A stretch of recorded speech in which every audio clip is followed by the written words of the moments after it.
എല്ലാവർക്കും നമസ്കാരം. എല്ലാവരും സുഖായിരിക്കുന്നു എന്ന് കരുതുന്നു.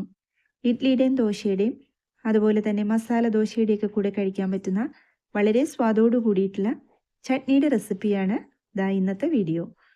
ചട്നിയൊക്കെ പല രീതിയിൽ നമുക്ക് തയ്യാറാക്കിയെടുക്കാം അല്ലേ? അപ്പോൾ ഇതുപോലെ ട്രൈ ചെയ്ത് നോക്കാത്തവരൊക്കെ ഉണ്ടെങ്കിൽ എന്തായാലും തയ്യാറാക്കി നോക്കൂ, ഇഷ്ടാവൂ കേട്ടോ. ഈ ഒരു ചട്നി തയ്യാറാക്കിയെടുക്കാനായിട്ട് കുക്കിങ്ങിന് ഒരുപാട് സമയമൊന്നും വേണ്ട. വറുത്തിടാൻ വേണ്ടി മാത്രം അടുപ്പ് കത്തിക്കേണ്ട ആവശ്യമുള്ളൂ കേട്ടോ. അപ്പോൾ വെറും 5 മിനിറ്റിനുള്ളിൽ തയ്യാറാക്കിയെടുക്കാൻ പറ്റുന്ന ഈ ഒരു ചട്നി റെസിപ്പി എങ്ങനെയാണെന്ന് വീഡിയോ കണ്ടു നോക്കൂ.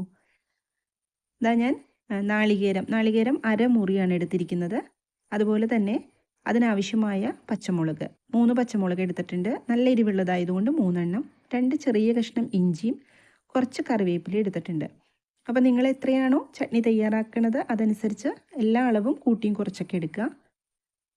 ഇനി നമ്മൾക്ക് ഒരു മിക്സിയുടെ ജാറിനകത്തേക്ക് ഇതെല്ലാം ഒന്ന് ഇട്ട് കൊടുക്കുക. നാളികേരം അരമുറിയെന്ന് ഞാൻ പറഞ്ഞത് ചെറിയ നാളികേരമായിരുന്നു കേട്ടോ. അപ്പോൾ അതനുസരിച്ചിട്ടുള്ള പച്ചമുളകാണ്. അപ്പോൾ നിങ്ങൾ എടുക്കുന്ന അളവനുസരിച്ച് പച്ചമുളകിൻ്റെ അളവും കൂട്ടിയെടുക്കുക. ഇഞ്ചി ചെറിയ കഷ്ണം 2 എണ്ണം ചേർത്ത് കൊടുത്താൽ മതി. അത് ഇഞ്ചിയുടെ ഫ്ലേവർ അങ്ങനെ മുന്നിട്ട് നിൽക്കരുത്. ഇനി നമ്മൾക്ക് ഇതിനകത്തേക്ക് സ്വാദൊക്കെ ഒന്നും കൂടി കൂട്ടാൻ വേണ്ടിയിട്ട് ഒരു 4 ചേരുവകൾ കൂടി ചേർത്ത് കൊടുക്കുന്നുണ്ട്.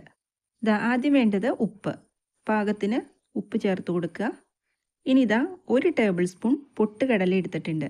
അപ്പോൾ ഞാൻ കറക്റ്റ് അളവ് പറയാം കേട്ടോ. നമ്മൾ എടുക്കുന്ന അതനുസരിച്ചുള്ള അളവ് ചേർത്ത് കൊടുക്കുക. അതേ അളവിൽ തന്നെയാണ് കപ്പലണ്ടി നിലക്കടല എടുത്തിരിക്കുന്നത്. അത് വറുത്തതാണ് കേട്ടോ. 1 ടേബിൾ സ്പൂൺ തന്നെ ചേർത്ത് കൊടുക്കുക. അപ്പോൾ രണ്ടും ഓരോ ടേബിൾ സ്പൂണാണ് ചേർത്ത് കൊടുത്തിരിക്കുന്നത്. അതുപോലെ തന്നെ 1 ടേബിൾ സ്പൂൺ കാഷ്യൂ നട്ട്സും കൂടി എടുത്തിട്ടുണ്ട്. അപ്പം കശുവണ്ടി നിങ്ങളുടെ കയ്യിൽ ഉണ്ടെങ്കിൽ മാത്രം എടുത്താൽ മതി, നിർബന്ധമൊന്നുമില്ല. അത് ചേർത്ത് കൊടുത്താൽ ടേസ്റ്റ് ഒന്നും കൂടിയൊക്കെ കൂടും.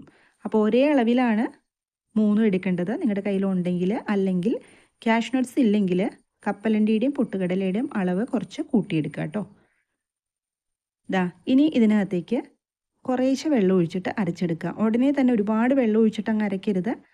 അപ്പോൾ ഞാൻ ആദ്യം കുറച്ച് വെള്ളം ഒഴിച്ച് കൊടുക്കുന്നുണ്ട്. ആദ്യം ഇത്രയും വെള്ളം കൊടുത്താൽ മതി.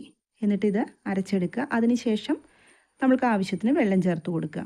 അപ്പോൾ ഞാൻ അരച്ചെടുത്തുകൊണ്ട് വരാം. ഈ ഒരു രീതിയിൽ അരച്ചെടുത്തിട്ടുണ്ട്. അപ്പോൾ ഒരുപാട് വെള്ളമൊന്നും ചേർക്കാതെ അരച്ചെടുക്കുക. അതുപോലെ തന്നെ ഇതിനകത്തേക്ക് ചേർത്ത് കൊടുത്തിരിക്കുന്ന ചേരുവകളുണ്ടല്ലോ, അത് അതേ അളവിൽ തന്നെ എടുക്കാനായിട്ട് ശ്രദ്ധിക്കുക കേട്ടോ. അപ്പോഴാണ് ചട്നിക്ക് ടേസ്റ്റ് കിട്ടുള്ളൂ.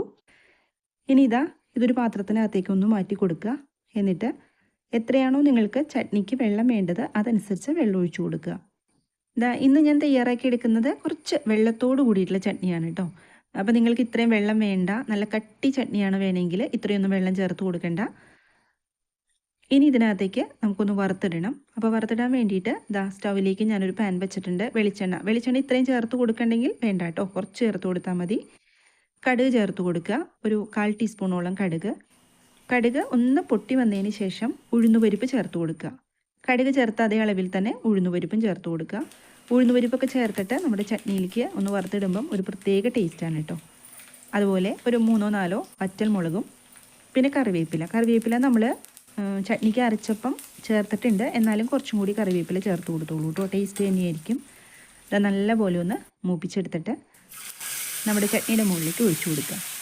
ട്രൈ ചെയ്ത് നോക്കൂ കേട്ടോ. എല്ലാവർക്കും ഇഷ്ടപ്പെടും. തയ്യാറാക്കി നോക്കിയിട്ട് ഫീഡ്ബാക്ക് മറക്കാതെ അറിയിക്കണേ. സബ്സ്ക്രൈബ് ചെയ്യാനും ലൈക്ക് ചെയ്യാനും കമൻറ്റ് ചെയ്യാനൊന്നും ആരും മറന്നു പോകരുത്. മറ്റു റെസിപ്പിയുമായിട്ട് വീണ്ടും കാണാം. എല്ലാവരും സന്തോഷമായിട്ടിരിക്കുക. താങ്ക്